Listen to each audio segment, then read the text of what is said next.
नमस्कार, नमस्ते बिहार में राहुल ओझा आपके साथ और मैं हूं रुचिका राज आपके साथ। और देखिए, चंदन मिश्रा हत्याकांड से जुड़ी बड़ी खबर है। सूत्रों के हवाले से खबर है जहां अब तक 10 आरोपी गिरफ्तार किए जा चुके हैं। पटना के पारस अस्पताल चंदन मिश्रा हत्याकांड मामले में पश्चिम बंगाल से 10 आरोपी गिरफ्तार किए गए हैं। पश्चिम बंगाल के न्यू टाउन और आनंदपुर से गिरफ्तारी की गई है। न्यू टाउन से 5 आरोपी की गिरफ्तारी हुई है। आनंदपुर इलाके से 3 आरोपी गिरफ्तार किए गए हैं। वहीं गेस्ट हाउस से ये आरोपी पकड़े गए। गिरफ्तार लोगों में सचिन सिंह, हरि सिंह, तौसीफ, यूसुफ खान और एक महिला शामिल है। मोबाइल सर्विलांस से मिली हत्या आरोपियों की लोकेशन की जानकारी मिली। पटना पुलिस और पश्चिम बंगाल पुलिस की संयुक्त छापेमारी हुई, जिसके बाद आरोपियों की गिरफ्तारी की गई। गिरफ्तार आरोपियों से पुलिस पूछताछ कर रही है। एक कार भी पुलिस ने जब्त किया है। तो देखिए, पश्चिम बंगाल के आनंदपुर से गिरफ्तारी हुई है। न्यू टाउन से 5 आरोपी की गिरफ्तारी की गई है। तो इस मामले में अब तक करीब 10 गिरफ्तारियां हो चुकी है। और पश्चिम बंगाल की अगर बात करें तो पश्चिम बंगाल का ये कनेक्शन सामने आया जब पूछताछ के जरिए वहां पर टीम पहुंची। संजय हमारे साथ, न्यूज 18 संवाददाता। संजय, गिरफ्तारियों की संख्या बढ़ी है, क्या अपडेट अभी इस मामले में? राहुल, जो आधिकारिक तौर पर जानकारी है उसके अनुसार 8 गिरफ्तारी है, लेकिन सूत्र 10 गिरफ्तारी बता रहे हैं। और निश्चित तौर पर इसमें सबसे बड़ी सफलता यह है कि जो मेन शूटर है तौसीफ उर्फ बादशाह, उसको भी गिरफ्तार कर लिया गया है। उसके अलावा कई अन्य लोग गिरफ्तार किए गए हैं।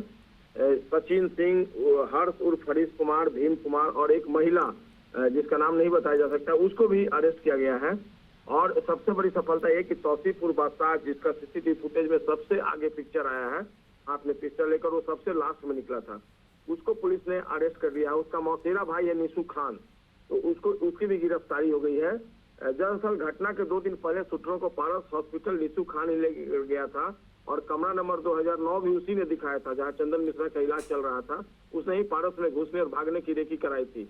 समनपुरा में रहने वाले निशु को पहले से गोली लगी हुई है। और कल जब आनंदपुर में, कोलकाता में जो आनंदपुर इलाका है, वहां पर जब गेस्ट हाउस में पुलिस ने रेड किया तो एक एम्बुलेंस भी मंगाया गया था निशु को एडमिट कराने के लिए। हालांकि वो लकवाग्रस्त भी बताया जा रहा है। और उसने अपने घर पे शूटरों को पनाह दिया था। जो तस्वीरें आई थी समनपुरा की आई थी, जब अपराधी आए थे समनपुरा इलाके से आए थे और भागे भी थे समनपुरा की तरफ, तो जो सीसीटीवी फुटेज थी उसी के आधार पर पुलिस वहां तक पहुंची है।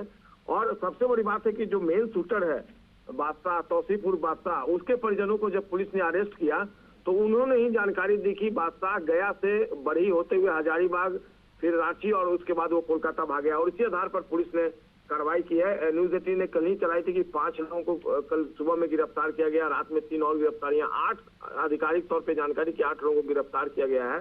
वैसे और गिरफ्तार लोगों की संख्या बढ़ सकती है। आज पटना पुलिस इस पूरे मामले का खुलासा करेगी और देखना होगा कि जब खुलासा होती है तो खुलासा होकर तक क्या बात निकलकर सामने आती है। लेकिन निश्चित तौर पर एक जो चैलेंज था, अब वो चैलेंज पटना पुलिस ने करीब करीब पूरा कर लिया है। और अब आज इस पूरे मामले का खुलासा होगा। आज जो पकड़े गए, गिरफ्तार किए गए जो आरोपी हैं, वो आज पटना पहुंचेंगे और उसके बाद बाकायदा प्रेस कॉन्फ्रेंसिंग हो सकता है और उसमें सारी जानकारी दी जाएगी। राहुल, यानी कि जो 6 अपराधी पहुंचे थे, सीसीटीवी में कैद हुए थे, वो सबके सब गिरफ्तार हो चुके हैं।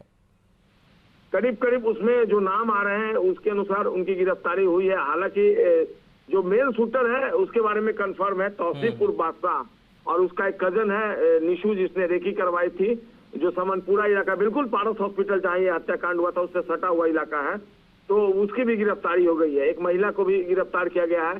कल न्यूज 18 ने खबर चलाई थी कि जहाँ जो लोग इसमें सपोर्ट कर रहे थे, यानी जिन्होंने लॉजिस्टिक सपोर्ट किया था, उनको पुलिस ने सुबह में गिरफ्तार कर लिया था। और उनसे पूछताछ के दौरान पता चला कि एक व्हाइट कलर की कार जो है उसी में ये सवार है। उसके बाद रात में जब गेस्ट हाउस में छापेमारी हुई आनंदपुर इलाके में, तो उस कार को रिकवर कर लिया गया। तो एक एक खबर जो थी न्यूज 18 की, उस पर मुहर लगती हुई दिखी और आखिरकार अब कानून के शिकंजे में है। आज पुलिस खुलासा करेगी तो बहुत सारी बातें जो है वो स्पष्ट हो पाएंगी। जी राहुल, शुक्रिया संजय इस अपडेट के लिए आपका। और बिहार में चल रहे मतदाता पुनर्निरीक्षण अभियान को लेकर के पहली बार प्रधानमंत्री नरेंद्र मोदी ने बयान दिया है। एक जनसभा को संबोधित करते हुए पीएम ने कड़े शब्दों में कहा है कि जो इस देश के नागरिक नहीं है, जो घुसपैठ कर भारत की सीमा में आए हैं, उनके खिलाफ भारत के संविधान के तहत नियम के अनुसार कार्रवाई होगी। पीएम के इस बयान पर सियासत गर्मा गई है। ये रिपोर्ट देखिए।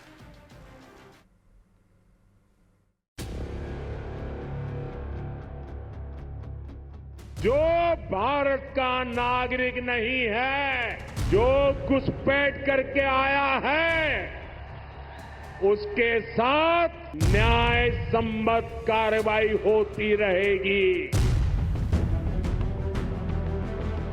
प्रधानमंत्री नरेंद्र मोदी की ये दो टूक उन विदेशियों के लिए है जो अवैध तरीके से भारत में घुसपैठ कर रहे हैं।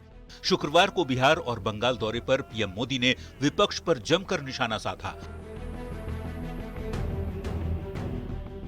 पश्चिम बंगाल के दुर्गापुर में एक रैली को संबोधित करते हुए पीएम ने बिहार में चल रहे मतदाता पुनरीक्षण पर एकदम सख्त संदेश दिया। कड़े शब्दों में मंच से पीएम ने कहा, जो भारत का नागरिक नहीं है उस पर कानून के मुताबिक कार्रवाई होती रहेगी, ये मोदी की गारंटी है।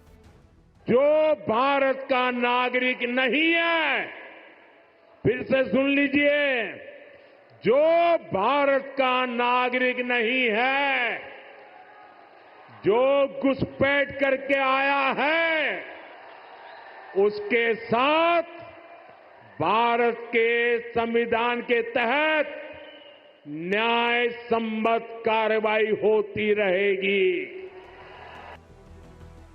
बिहार में वोटर लिस्ट रिवीजन पर पहली बार प्रधानमंत्री ने अपनी चुप्पी तोड़ी। नेपाली, रोहिंग्या और बांग्लादेशी घुसपैठियों के खिलाफ सख्त कार्रवाई करने की चेतावनी दी। पीएम की ओर से कड़ा रुख अख्तियार करने के बाद बिहार की सियासत गर्मा गई है। आरजेडी और कांग्रेस ने पलटवार किया और निर्वाचन आयोग पर बीजेपी के इशारे पर काम करने का आरोप लगाया। देखिए, आदरणीय प्रधानमंत्री जी का एसआईआर पर बयान ये बता रहा है कि चुनाव आयोग केंद्र सरकार के रिमोट पर काम कर रही है। तो इधर उधर की बात न कर, पहले ये बता काफिला क्यों लूटा।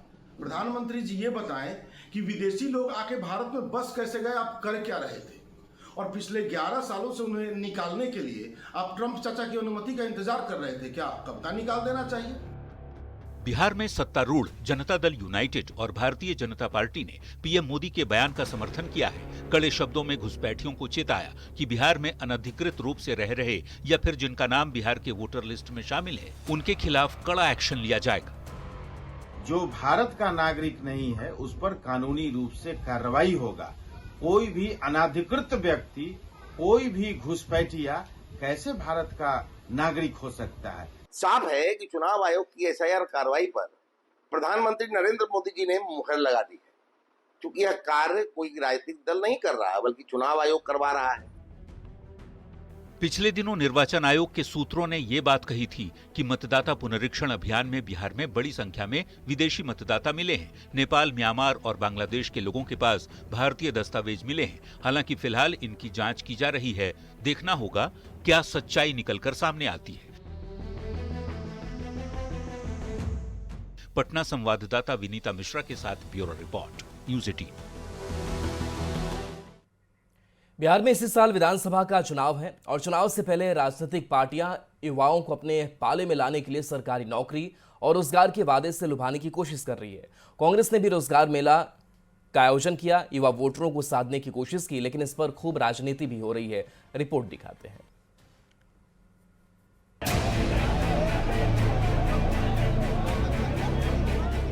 नौकरी के लिए युवाओं की खचाखच भीड़, फॉर्म भरते लड़के लड़कियां और लाइन में अपनी बारी का इंतजार करते अभ्यर्थी।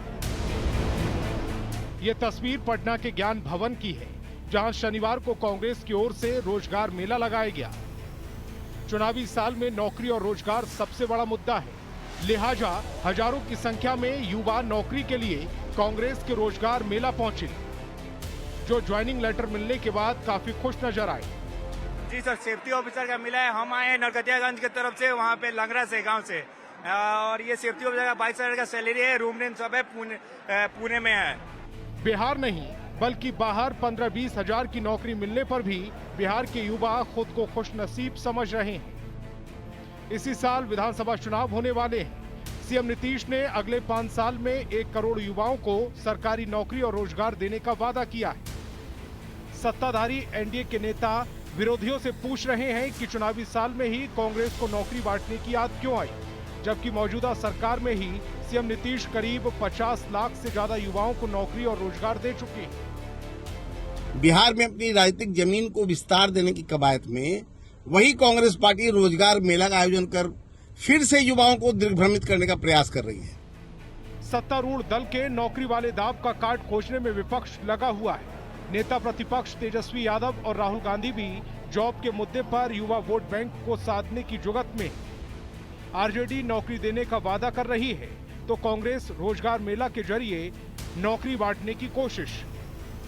जो इंडिया महागठबंधन के चेयरमैन तेजस्वी जी का संकल्प रहा, उन संकल्पों को सभी दल अपने अपने स्तर से आगे बढ़ाने का काम कर रहे हैं। कांग्रेस के रोजगार मेले में कुछ युवा नौकरी पाकर खुश दिखे तो कुछ युवाओं ने नौकरी के नाम पर सिर्फ मजदूर इकट्ठा करने का आरोप लगाया। कहा 15-20 हजार रुपए की नौकरी देकर 12 घंटे काम लिया जा रहा है। नौकरी के जरिए युवाओं को प्रभावित करने की ये कोशिश, देखना होगा कांग्रेस को फायदा पहुंचाती है या नुकसान।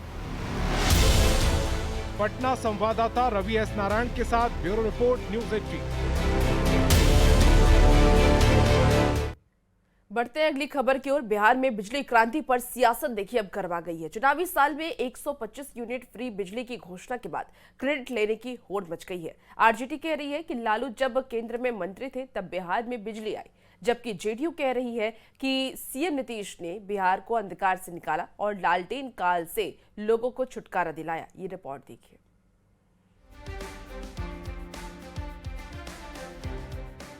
बिजली की रोशनी में जगमगाता शहर, गांव-गांव, शहर-शहर बिजली का कनेक्शन, मुस्कुराते चेहरे और इलेक्ट्रॉनिक सिलाई मशीन पर काम करती महिलाएं। ये तस्वीर आज की है, ये बढ़ते बिहार की तस्वीर है, विकसित बिहार की तस्वीर है।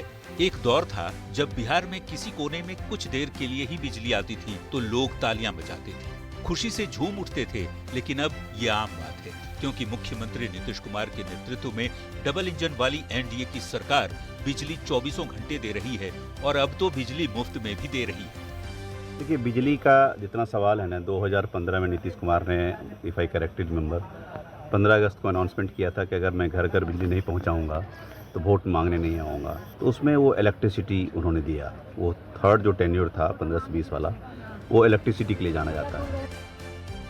बिहार में सीएम नीतीश ने 125 यूनिट बिजली मुफ्त में देने का ऐलान किया।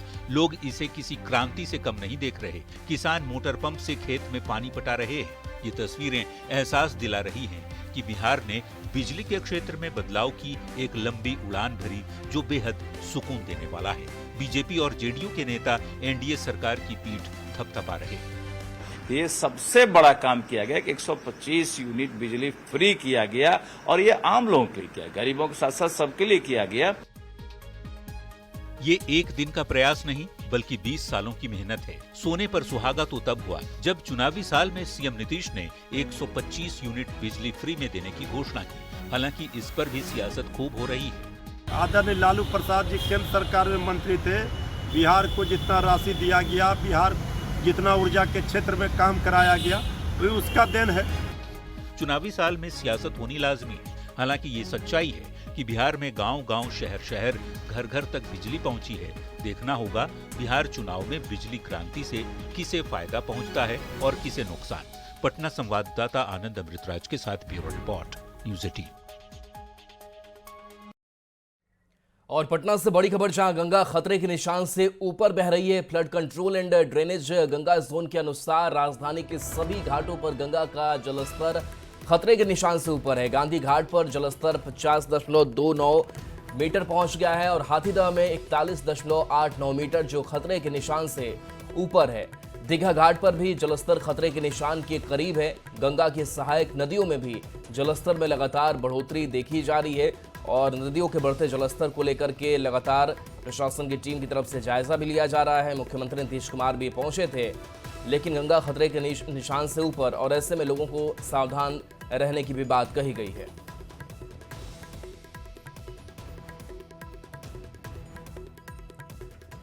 और देखिए, भारी बारिश के कारण बिहार के कई जिलों में बाढ़ जैसे हालात बन गए हैं। कई शहरों में पानी लोगों के घर में घुस गई है। लोगों को काफी ज्यादा परेशानी हो रही है। लगातार हो रही मूसलाधार बारिश ने जनजीवन को अस्त व्यस्त कर दिया है। ये रिपोर्ट थी।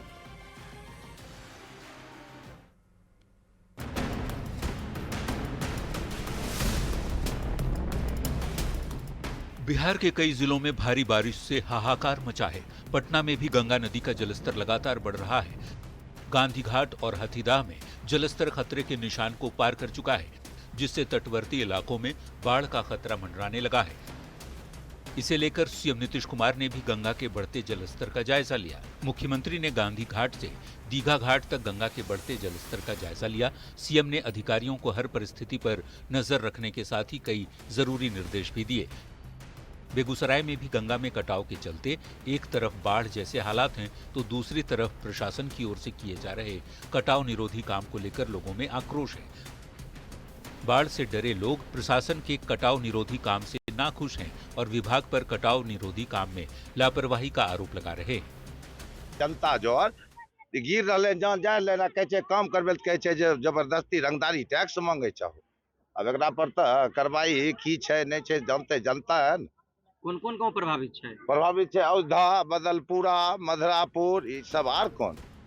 बक्सर में गंगा नदी में उफान से दियारा इलाके के गांव पर बाढ़ का खतरा मंडराने लगा है। तिलक राय, गुरुदेव नगर, लाल सिंह का डेरा, बेनीलाल का डेरा और बिच्छू डेरा गांव तक पानी घुस चुका है। बाढ़ की आशंका को देखते हुए तटबंध की सुरक्षा बढ़ा दी गई है। कैमूर में लगातार बारिश के चलते कई गाँव में बाढ़ जैसे हालात हो गए हैं। घर, खेत, यहाँ तक कि स्कूलों में भी पानी भर चुका है। झाली उत्क्रमित मध्य विद्यालय में पानी भर जाने से बच्चों को स्कूल आने में काफी परेशानी हो रही है। बच्चों की परेशानी को देखते हुए पढ़ाई बंद कर दी गई है। हमेशा पानी होता है। आज की क्या स्थिति है? आज ऐसी स्थिति है कि चारों तरफ से पानी भर गया है और बच्चे आए थे, 1 घंटे से लगभग खड़े थे और हार मान कर अपने आप चले गए। कब से पानी बहने लगा है? कल से ही पानी भर रहा है। भागलपुर के सबौर प्रखंड के रजंदीपुर गांव में भी गंगा का पानी घुस चुका है। बाबूपुर रजंदीपुर सड़क पर बाढ़ का पानी चढ़ गया है। लोग घरों को छोड़ ऊंची जगहों पर जाने को मजबूर हैं। बाबूपुर है, रजंदीपुर है, संत नगर है, लालू चक है, बल्ला टोला है, बिचला टोला है, बाबूपुर है, सब डूब जाएगा। हाँ। आरा में भी गंगा के जलस्तर में लगातार बढ़ोतरी हो रही है, जिसकी वजह से कई गांव गंगा में विलीन होते जा रहे हैं। सबसे ज्यादा कटाव शाहपुर प्रखंड के जवानिया गांव में हो रही है। गंगा के जलस्तर को बढ़ता देख जिला प्रशासन ने लोगों से सुरक्षित जगह पर जाने की अपील की है। सीतामढ़ी में बागमती नदी में उफान के चलते लोगों की परेशानी बढ़ गई है। रून्नी सैदपुर प्रखंड के कई गाँव के लोगों की जिंदगी नाव के सहारे चल रही है। न्यूज 18 के लिए पटना से आनंद अमृतराज के साथ ब्यूरो रिपोर्ट। तो देखिए, बिहार में गंगा, कोसी, सोन और सरयू नदी उफान पर है, लेकिन गोपालगंज में गंडक नदी का जलस्तर फिलहाल स्थिर बना हुआ है। दियारा क्षेत्र के लोगों ने इस बार गंडक नदी का जलस्तर सामान्य रहने से राहत की सांस ली है। जल संसाधन विभाग के अनुसार नेपाल के तराई क्षेत्रों में बारिश थम गई है, जिसके चलते वाल्मीकि नगर बैराज से गंडक नदी में महज 50 से 60 पानी ही छोड़ा जा रहा है। बिहार में गंगा, कोसी और सोन नदी उफान पर है, लेकिन इस वक्त गोपालगंज में गंडक नदी स्थिर है। वजह यह है कि नेपाल के तराई क्षेत्रों में इस वक्त बारिश नहीं हो रही है। इस वजह से गोपालगंज में गंडक नदी स्थिर है। जल संसाधन विभाग के मुताबिक गंडक नदी में वाल्मीकि नगर बराज से महज 50 से 60 हजार क्यूसेक पानी ही डिस्चार्ज किया जा रहा है। बाढ़ नहीं आ रहा है, अभी तो शांति ही शांति है। इसके बाद बाढ़ आएगा तो भरपूर दिक्कत होगा, परेशानी बढ़ जाती है। हाँ। तो काफी तो इलाका नदी का भी खाली है। खाली है तो राहत है अभी। हाँ, अभी राहत है। क्या नाम है आपका? जितेंद्र यादव।